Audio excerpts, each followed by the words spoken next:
All right, welcome to This Explainer. Today, we're diving into a totally mind-bending thought experiment sourced straight from Space Bee. We're going to take a super simple, everyday fixture of our reality and, well, just completely delete it to see what happens. So, get comfortable because we're about to seriously shift your perspective. Okay, picture this. You're just standing outside your house on a completely ordinary afternoon. Maybe you're checking your phone, walking the dog, or just enjoying a nice, gentle breeze. Got that perfectly mundane image in your head? Good. Now, apply this monumental question. What if the sun suddenly disappeared? And I don't mean it slowly fading away over billions of years. I mean literally blinking out of existence in a single instant. Poof. Gone. It's a staggering premise, and the sequence of events that follows is honestly both fascinating and absolutely chilling. So, let's just imagine it. The sun entirely disappears. Now, you might be wondering what that would actually feel like. Counterintuitively, the immediate human reaction to the sun vanishing would be, well, absolutely nothing. I mean, if the anchor of our entire solar system were to just suddenly pop out of existence, you'd probably expect this massive, instantaneous, earth-shattering boom, right? You'd expect the ground to shake or some profound cosmic shockwave to just knock us right off our feet. But the stunning reality is, standing out there on your sidewalk, you wouldn't feel a thing. The birds would keep right on singing, the wind would keep blowing, and the day would carry on exactly as it had a split second before.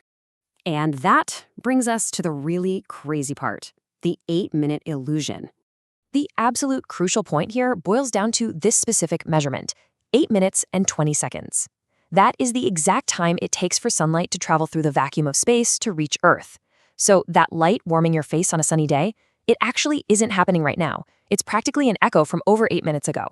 Because of the sheer vast distance between us and the sun, sunlight is not instantaneous. It has a commute time. If the sun were to disappear right this very second, the absolute last rays of light it emitted would still be rushing toward us, taking their standard 8 minutes and 20 seconds to make the trip. And this creates a genuinely terrifying buffer. Out in the reality of space, the sun has vanished. It's totally done. But down here on Earth, daylight remains, creating this eerie, invisible ticking clock. For 8 minutes and 20 seconds, humanity would literally be living in a ghost light. People would be driving their cars down the highway, planes would be flying, and life would proceed completely normally, entirely oblivious to the fact that the actual source of their daylight had already ceased to exist. Talk about a profound disconnect between cosmic reality and human experience. But then, the last of those photons finally hit the Earth's atmosphere. The 8 minutes and 20 seconds are up. The buffer is gone. That ghost light we were comfortably living in just runs out, and the cold reality of the universe finally catches up with our planet, which plunges us right into darkness and extreme cold. Bam! The entire planet plunges into sudden, absolute darkness. And I'm not talking about a sunset where the light slowly, beautifully fades into twilight.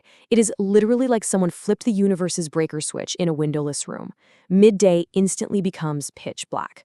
Without our giant planetary furnace, the residual heat of the Earth immediately starts radiating away into the freezing void of space, causing temperatures to plummet at terrifying speeds.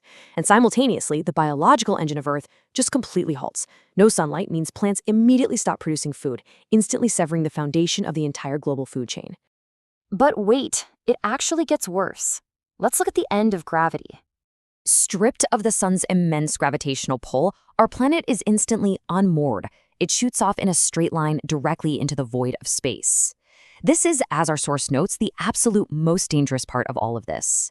You see, gravity travels at the exact same speed as light. So at the precise moment the sky goes dark, that gravitational leash just snaps. Earth breaks free. Instead of moving in our familiar, comforting elliptical orbit, our planet's momentum would basically turn us into a giant cosmic slingshot, carrying us forward in a straight line. We would become a rogue planet, just a dark, freezing rock hurtling aimlessly into the unknown depths of deep space, completely untethered from the center of our solar system. Which really puts things into perspective when we consider our life and the sun. Okay, let's all take a collective deep breath here. Fortunately, there is absolutely zero chance of this actually happening. Our sun is remarkably stable. It is not going to just blink out of existence while you're standing outside your house. The laws of physics strictly prohibit a mass that unimaginably large from just vanishing into thin air. So you can let out a massive sigh of relief and rest easy, knowing for sure that tomorrow morning, the sun will indeed rise again. Still, going through this slightly apocalyptic exercise leaves us with one amazing realization.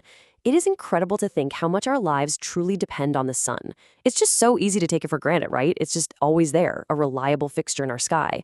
But by systematically breaking down exactly what would happen without it, tracing that sudden loss of light, heat, food, and gravity, we realize that literally every single aspect of our existence is tied directly to that one burning sphere. Which leaves us with a final lingering thought to chew on. Are we really just passengers on a spaceship completely powered by a single star? Because when you look at the raw mechanics we've explored today, that is exactly what Earth is. The sun is our engine, our heater, our lights, and our steering wheel, all rolled into one.